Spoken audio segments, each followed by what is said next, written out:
자, 지금부터 우리는 유형의 맵을 배우고 바로 문제 풀이 될 텐데, 첫 번째, 이 등차 수열의 문제를 보면 가장 중요한 포인트가 이렇게 문제 지문이 떠요. 그럼 여기에 등차 수열 AN이라는 글자가 박혀 있습니다. 이렇게. 그리고 현재 뭐뭐뭐뭐일 때 무엇을 구하시오? 라고 설명이 돼요. 현재 이 과정에서 여기 만들어진 이것이 바로 조건문이 될 것이고, 그 다음에 이 내용이 바로 구하는 값이 됩니다. 자, 이 구하는 값에 나올 때 가장 중요한 포인트가 뭐냐면, 첫 번째, 우리가 알고 있는 현재 AN을 구하시오. 그러니까 특정항을 주게 돼 있어요. AM. 그러면 AM이라고 한다면 이걸 구하기 위해서는 뭐가 필요하다? 바로 기준항과 공차. 그래서 항상 기억할 것은 기준항. 그래서 꼭 초항이 있을 필요는 없고 뭐 두 번째 항, 세 번째 항도 상관없어. 그러니까 기준항하고 공차가 꼭 있어야 한다. 그러니까 등차 수열의 심장은 바로 공차구나. 이렇게 설명하시면 되겠고요.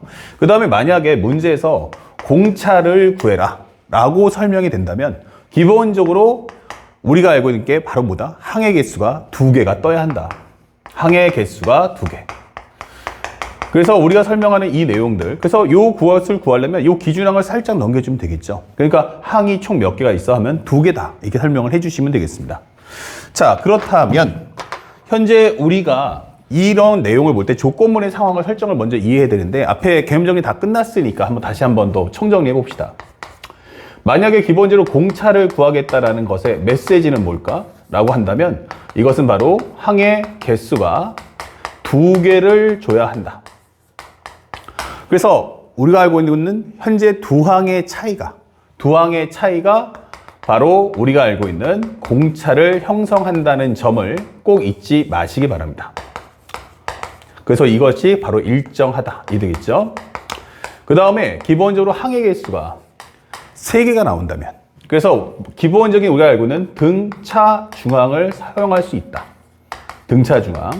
그래서 항의 개수가 몇 개야 라고 한다면 이것은 3개를 준다든지, 또는 벌어져 있는 두 항의 합을 줍니다. 두 항의 합. 그래서 두 항의 합이라고 적으면 조금 더 이해가 빠르겠죠. 가운데 제일 중요한 건 가운데 항이 존재를 해야 됩니다. 가운데 항 존재. 그래서 설명되는 것은 AN, AN 플러스 1, AN 플러스 2. 자, 이렇게 되어 있을 때 바로 가운데 항을 2번 더해 준 것이 양쪽 걸 더해 준 것과 같다.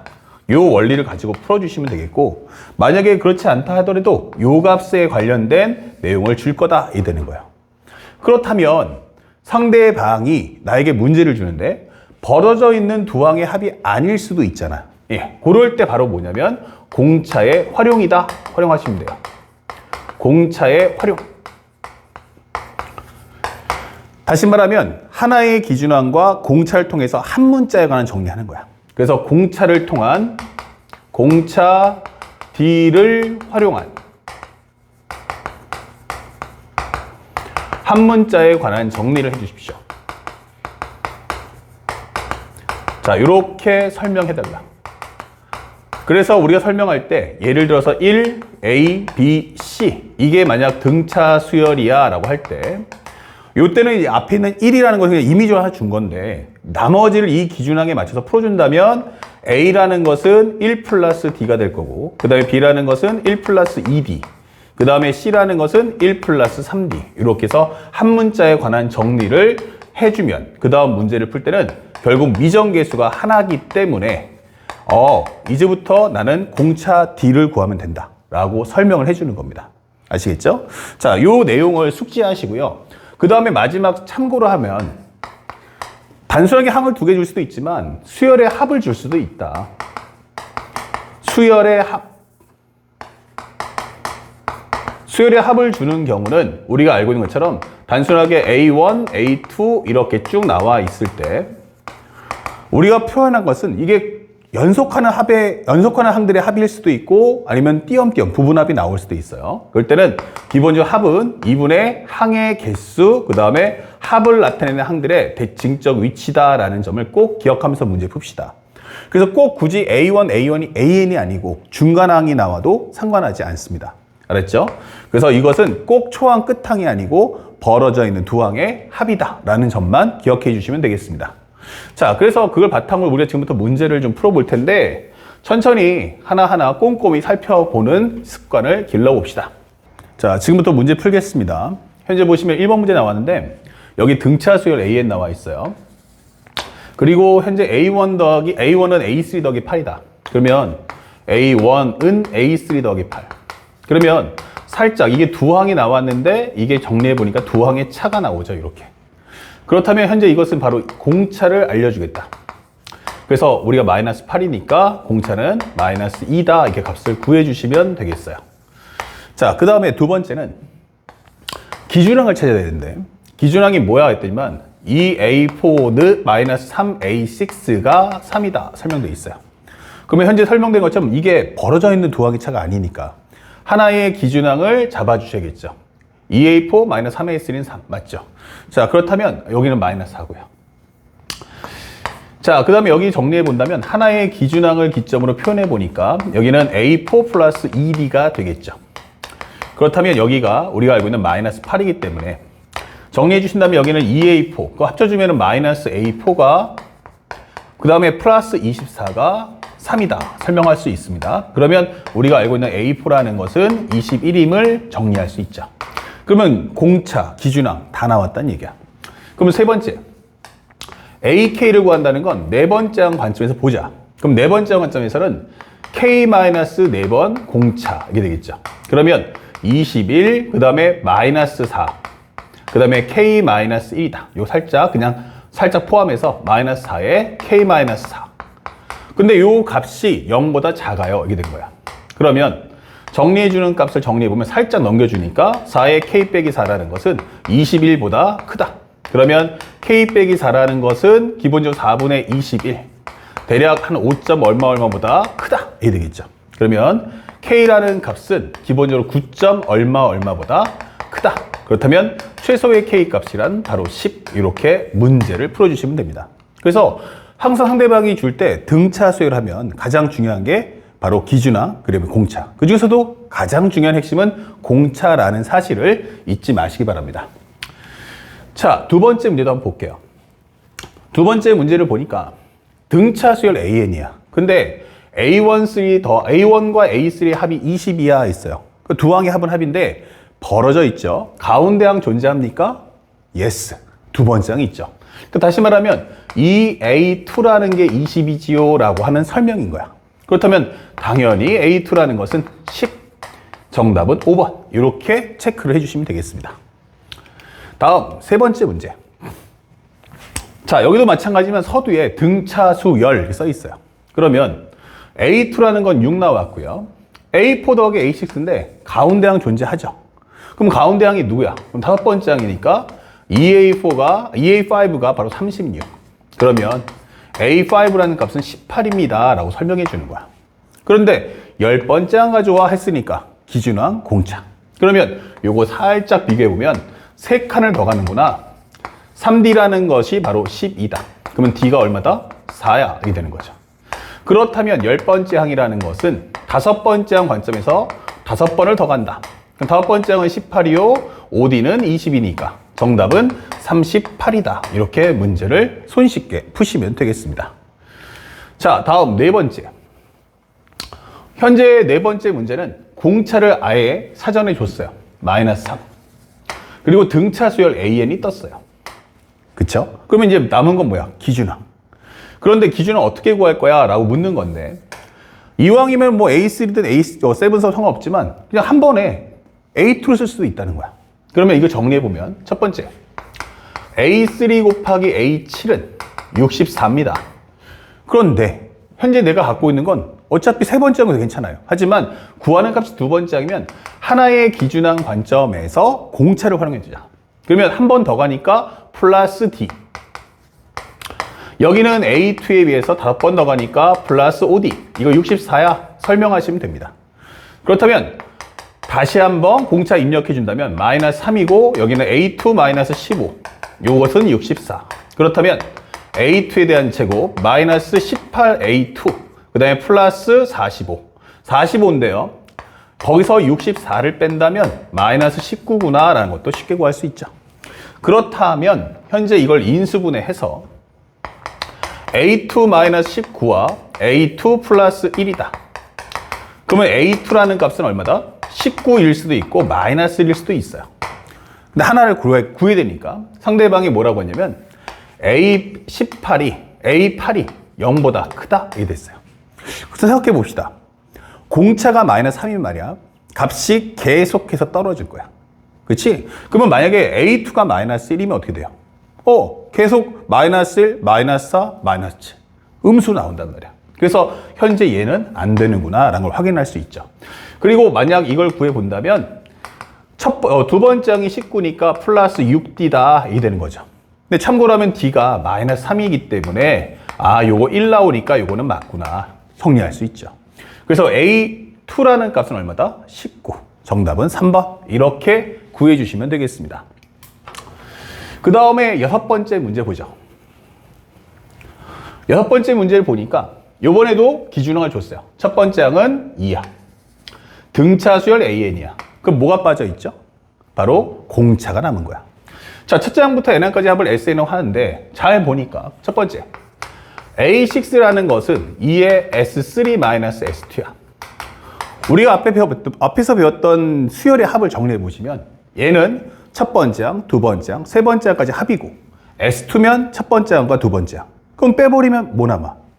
바로 세 번째 항이다 이 되는 거야. 오케이, 이렇게 정리하면 되겠구나. 그런데 정리를 해보니까 어때요? 항의 표현이 두 개야. 그러면 기준항을 잡아야겠죠. 세 번째 항 관점에서 보겠다 그러면 얘는 세 번째 항 관점에서 세 번. 그렇게 풀 수도 있고 아니야 나는 초항을 알잖아. 그러면 초항 값을 이용하면 더 편하겠죠. 그럼 여기는 A1 플러스 5D 여기는 A1 플러스 2D 이러면 공철도 스마트하게 구할 수 있다. 그러니까 있는 조건을 잘 씁시다. 여기는 2 플러스 5D가 나왔고 여기는 2니까 2는 4 플러스 4D 그렇다면 D라는 값은 얼마다? 2다 이렇게 문제가 풀리는 거예요. 오케이 그러면 S10이 얼마야? 라고 설명했는데 2분의 항의 개수가 10개 초항 더하기 10번째 항 이게 되는 거죠. 참고로 우리가 벌써 초항 값은 문제에서 2다 라고 줬어요. 그러니까 이것만 구하면 되는 거야. 그러면 10번째 항이라는 것은 기본적으로 초항 값을 기점으로 해서 9번을 더 간다 설명하시면 되겠죠. 근데 D가 2니까 여기는 2다 설명하시면 돼요. 그렇다면 여기는 기분 약분하시면 5가 나올 거고 2 더하기 2, 9, 18 더하기 2면 20 그러면 22가 나오네 이게 되는 거죠. 정답은 110이다. 이렇게 문제를 깔끔하게 풀어주면 된다. 그 다음에 6번째 문제도 한번 봅시다. 6번째 문제 보는데 첫 번째 항이 얼마야? 그럼 3이야. 그리고 등차 수열 AN에 관해서 K가 1부터 5까지 AK가 55야. 근데 한번 생각해봐. 우리가 앞에서 등차 중앙도 배웠잖아. 그러면 A1, A2, A3, A4, A5예요. 얘가 55야. 물론 등차 수의 합 구할 수도 있어요.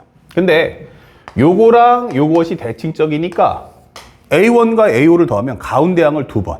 그럼 여기가 바로 2A3다. A2하고 A4를 더하면 가운데 2번. 2A3다. 그럼 2A3에다 2A3 더해주고 또 A3 더해주고. 그러면 이거 5A3가 55다. 그러면 A3라는 값은 얼마다? 11이야. 요걸 주는 게 이 말의 힌트예요. 그러면 우리가 알고 있는 건 첫 번째 항은 3이었고요. 그 다음에 세 번째 항은 11이니까 바로 연결해서 공차가 얼마일까라고 하면 두 항의 차이가 8이다. 그러면 D가 바로 얼마 나오냐면 4가 나온다라고 값을 구해줄 수가 있어요. 자, 그래서 문제를 보니까 세 번째 시그마 K가 1부터 5까지 K 곱하기 AK-3이니까 여기서 내가 AK의 식 요거를 전체를 알아야 한단 말이야. 그 얘기는 내가 AK를 먼저 알아와야겠죠. 그럼 AK라는 건 뭐다? 아, 세 번째 항 관점에서는 K-3번을 더 간다. 공차 D 이게 되는 거죠. 그렇다면 세 번째 항의 값은 11. 공차는 4. 정리해보니까 이거 4K-12 합쳐주면 마이너스 얼마 되겠어요? 마이너스 1이네? 이게 되겠죠. 4K-1. 그렇다면 현재 이 값은 시그마 K는 1부터 5까지. 그쵸? 3 넣어주면 맞죠? 그러면 여기는 K 곱하기 4K-1이야. 이게 되는 거예요. 자, 그러다 보니 K가 1부터 5까지. 4K의 제곱 마이너스 4K다. 이게 되는 거죠. 자, 마무리만 들어가 봅시다. 그런데 참고로 여러분들이 혹시 나는 수열을 처음 공부하시는 분들도 있을 것 같아서 정리해 준다면 K제곱이란 6분의 N, N 플러스 1, 2N 플러스 1. 요 공식 아시죠? 요거 써서 문제 푸시면 되겠습니다. 그렇다면 현재 요 풀이는 4 곱하기 6분의 항의 개수 5개니까 5, 6 넣어주시면 11이다. 이게 되겠죠. 그리고 마이너스에 4K니까 4 곱하기 2분의 N, N 플러스 1. 그렇다면 여기는 간단하게 5, 6이야 설명하시면 되겠습니다. 그렇다면 이걸 정리해서 4, 5, 20 곱하기 11이면 현재 220이 나올 거고 이거 약분하면 2가 되고요. 2, 5, 10이니까 60이다. 정답은 160. 이렇게 문제를 풀어주시면 되겠습니다. 그래서 여러분들이 보고 있는 현재 6번 문제까지 풀어봤고요. 그 다음에 7번 문제까지 한번 풀어봅시다. 이 7번 문제가 오답률이 보다시피 객관식인데 67%예요. 야, 그럼 오답률이 꽤 높은데 라고 생각할 수 있죠. 맞습니다. 그런데 사실은 그렇게 문제가 어렵진 않아. 현재 보시면 첫 번째 항은 얼마다? 50이고 공차가 마이너스 4야. 다 줄게 이 뜻이에요. 근데 문제는 두 번째가 현재 수열의 합을 SN이라고 하자. 그러면 K가 M부터 해서 M 플러스 4까지 SK의 값이 최대가 되세요 라고 설명하는 거야. 자, 중요한 건 나는 SN의 최대값이 아니고 SN에 대한 합을 구하는 거야. 그쵸? 얘가 합을 하는 대상을 알 필요가 있다. 그리고 정리해 본다면 이것은 SM, SM 플러스 1, SM 플러스 2, SM 플러스 3, SM 플러스 4 이렇게 돼서 나는 지금 부분합을 좀 구해줘. 5개의 항의 합이야. 이게 되는 거예요. 그럼 내가 지금 필요한 건 뭐냐면 AN이 필요한 게 아니고 SN이 필요한 거야. 이 뜻이죠. 그러면 현재 이걸 통해서 우리가 SN을 먼저 구해본다면 2분의 항의 개수가 N개, 초항은 50, 플러스 여기는 N번째 항이야. 설명하시면 되겠죠. 그러면 요 값이 뭘까? 그러면 초항 관점에서 n-1번 더 갑니다. 공차는 마이너스 4 이게 되는 거죠. 그렇다면 현재 이것은 마이너스 4n 플러스 54가 된다 이게 되는 거죠. 아, 그럼 합쳐주면은 2분의 n에 얘랑 얘랑 더해주면 마이너스 4n 더하기 104가 나온다. 즉 이 문제는 기본적으로 약분한다면 n에 마이너스 2n 플러스 52다 이게 되는 거야. 그러면 정리해 보니까 이게 뭐야 하면 2차 함수예요. n이 얼마다? 하나는 0, 하나는 26이야. 이게 바로 SN이죠. 근데 이 중에서 이 5개 항들의 합이 최대가 없다는 건 이 함수값 중에 제일 큰 놈 5개 잡으면 되겠죠. 그러면 이게 2차 함수면 대칭 함수가 여기 13번째가 나올 거야. 그러면 13번째 항 하나, 12번째 항, 14번째 항, 11번째 항, 그리고 여기는 15번째 항. 이렇게 묶어주면 되지 않겠어요? 아, 그러면 요 m 플러스 2라는 게 바로 여기구나. 그러면 m 더하기 2라는 것은 얼마다? 13. 그러면 m이 얼마 나온다? 11이야 라고 문제를 풀어주시면 되는 겁니다. 그러니까 현재 학생들이 이 문제를 많이 틀리는 이유는 딱 하나인 게 항상 정형화된 문제를 너무 많이 풀다 보니까 문제 약간만 방향을 틀어도 풀지 못한 학생들이 너무 많았다라는 교훈이 되겠습니다. 아시겠죠? 자, 문제풀이 첫 번째 영상은 여기 7번까지 정리하고 바로 연계해서 8번, 9번, 10번 특히 이제 9번 문제 좀 눈 크게 뜨면서 지켜보시기 바랍니다.